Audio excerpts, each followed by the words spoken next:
Today I cannot be late because I'm heading into London again to go to a YouTube creators thing, and I've only done about a quarter of the homework, but shh, don't tell them.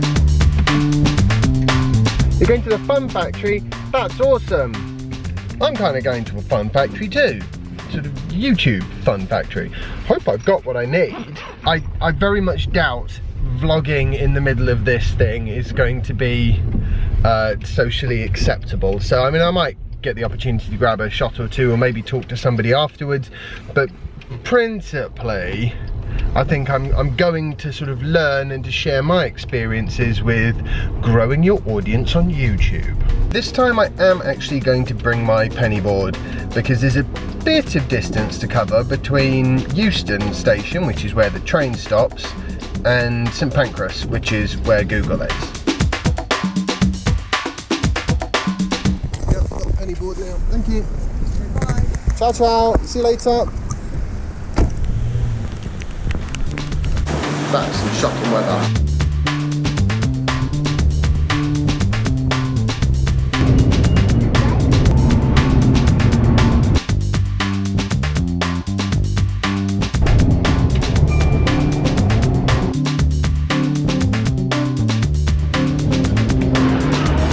Not normally a massive fan of train journeys, but that was actually okay.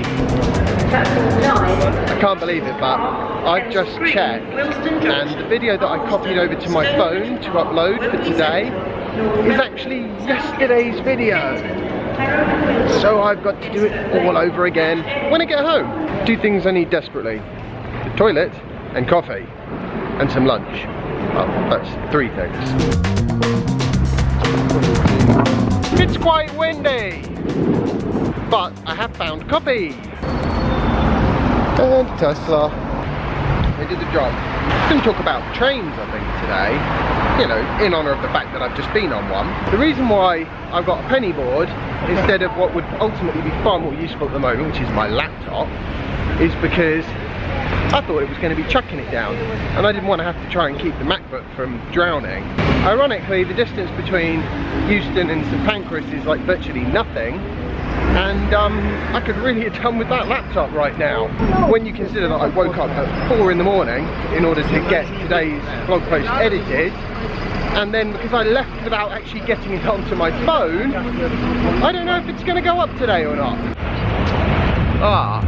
And it is starting to rain. I really hate being lost. Now I know where I'm going. I mean, it's such a random place to put a swing. How could you... Uh-oh. Please tell me I got that on camera. Let me explain what happened. I was going slowly, looking at this weird looking swing thing over there. The problem with going slowly when you've got small wheels is this: it doesn't actually kick the stone out the way. Instead, what happens is the board comes to a grinding halt, you carry on forwards, and then your foot pushes the board back, usually with some speed. Now if you're on an electric board, there's an easy solution. You just jam the throttle up and it drives the board forwards, bringing it to a nice stop, if not bringing it right back to you. Not sure what the solution is with the penny board, but this has happened a few times now, and honestly I am not loving the having to run after my board down the street thing. Uh-oh, weather is definitely deteriorating now.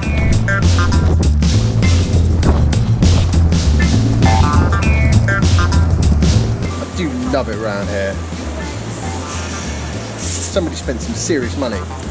And it looks like they're setting up for us.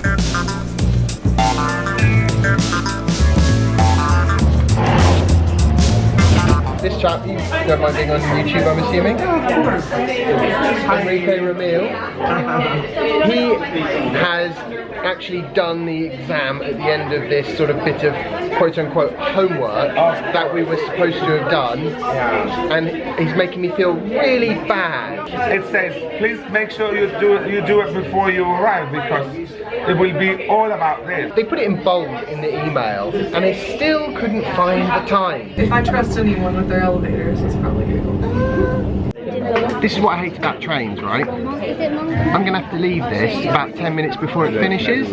Otherwise, I'm gonna have to pay an extra 40 quid to get home. Hello. I just come to Google for the free coffee. My name is Barnabas Lawson, and I run the channel Barnabas Lawson, where I do a lot of historical documentaries and places to visit in the UK. Using my Mavic Pro drone, I did a test drive at the Heathrow Tesla Centre, and it was amazing. It was like, I was driving a Golf at the time, a really nice Golf, and then I did the test drive, and when I came back from the test drive, the car parked itself and everything, the Tesla. And I felt like I'd stepped out of Back to the Future or something. Yeah. It was just shocking because, you know, there's no sound, and then you put your foot down at the lights, and within a split second you look back, everyone's like 100 meters behind you, and you feel like I've flown aeroplanes, like, you know, did my private pilot's license, done loop the loops and all that sort of thing, and you get that head rush when you pull like positive G of like UG as you're doing a tight loop the loop. But I felt that for the first time in a car, like the blood draining from the front of my head. You only get that sensation in Teslas and light aircraft. Well, aircraft. Have you been in the new SUV? Well, let's. Actually, my wife has got a test drive in one of those booked for later in the week. I'm hoping to turn up and sneakily vlog it. Okay. You know, because they tend to vlog everything, including YouTube creator events. We really haven't done any of what we're supposed to be doing here. We've just been making a video. Oh. Well, that was awesome. I'm running very late for my train. Good thing I brought the penny board. Made it. Just. See, this is why I don't like trains. I've just missed 30-40 minutes of a really useful conference. If I'd driven, it would have cost me about a tenner, including parking. I just need to find myself a suitable carriage now.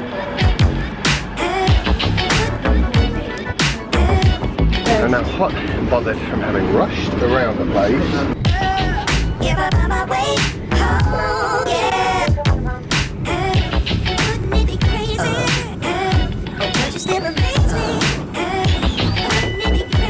That wasn't so bad in the end. I fell asleep on the way back, which is definitely something that you can't do in a car. Well, not supposed to anyway. I suppose you could if it was a Tesla and you wanted to take your life in your hands.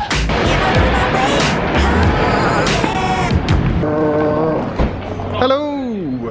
Thank you for picking me up. No problem. We got Jazzy? Ah. Did you enjoy it, James? Yes, I did. It was very good. I was a bit gutted that I had to leave before the end of it. Well, you could have stayed and paid the extra, I suppose. Yeah, but it's not like a little bit extra though, is it? Certainly, when it comes to trains, there is a cost implication versus electric cars. I almost never take public transport because driving my Tesla is cheaper. Usually quite a lot cheaper. If I'm going with, you know, Soph as well, then it's just a total no-brainer. I mean, this journey with Soph would have cost £55, and that's the off-peak. If we'd done the on-peak, it'd be over 100 quid for the two of us. Enough about the current state of trains. Let's talk about how they might be in the future, because you've got this kind of Hyperloop concept, which I think is a really good concept. At least it's very quick and it'll get you from point A to point B a long way away in a very short space of time. But it's not so good for that sort of medium distance, like the journey I did today, because it still doesn't join up that end-to-end thing. What you really want, I reckon, is a system where you take like a kind of a pod, and the pod has interchangeable abilities. It drives on up to the train and then gets lifted on. Now, if you want to be really clever with it, you can actually make the pod part of the Hyperloop system, where it basically leaves its wheels behind at the train station. The bit that you're in, which is the bit that you really care about, you know, it's got your luggage, it's got you, it's yours. And all the rest of the interchangeable modules are just whatever you happen to need on this particular occasion. So that's my sort of dream, if you like. It's a bit similar actually to something that Airbus mocked up very recently, which was actually the sort of drone equivalent. So it was a pod that you could connect wheels on when it was on the road, and then there was a kind of big drone that would land on it and lift it off. So you can go fly somewhere. Obviously that's not very energy efficient, but does overcome the road problem. Something similar could actually work quite well with Hyperloop. Leave the wheel module behind, get loaded into the Hyperloop system, and then you need a fairly complicated traffic control system, but actually that's the kind of thing that is just going to become easier and easier and easier over time, because you've got that exponential growth in information technology and processing. These are some of the ideas that have cropped up whilst I've been sitting on the train, basically not really doing anything massively enjoyable. Well, other than sleeping, which actually was nice because I didn't get a lot of sleep last night. The rush is on to get my video up. If it wasn't for this silly situation, it might have actually stayed an extra, well, I suppose it would have been about 3 hours, wouldn't it? Because you have to wait till 7 o'clock before you can get another not on peak. Well, that was a torturously long process. I actually uploaded the wrong video on the train, then when I got home I uploaded the whole video, the right one, but with a mistake right at the end, and then I uploaded it the final time. That is an awful lot of uploading for one video. Time to grab Jasper and head on home, I think, while I've still got the energy to drive there. See you guys! Bye-bye. I think some kind of a hybrid solution is going to be the way forwards. I think it's a long way down the line, a very huge distance down the line. I hope you've enjoyed today's video. If you have, remember to like it and share it and subscribe if you haven't already. And I will see you tomorrow for the next installment of my daily vlog. Bye.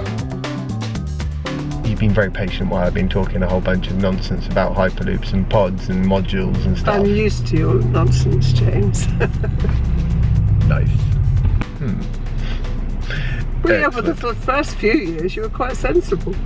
It all went wrong when you got to 7.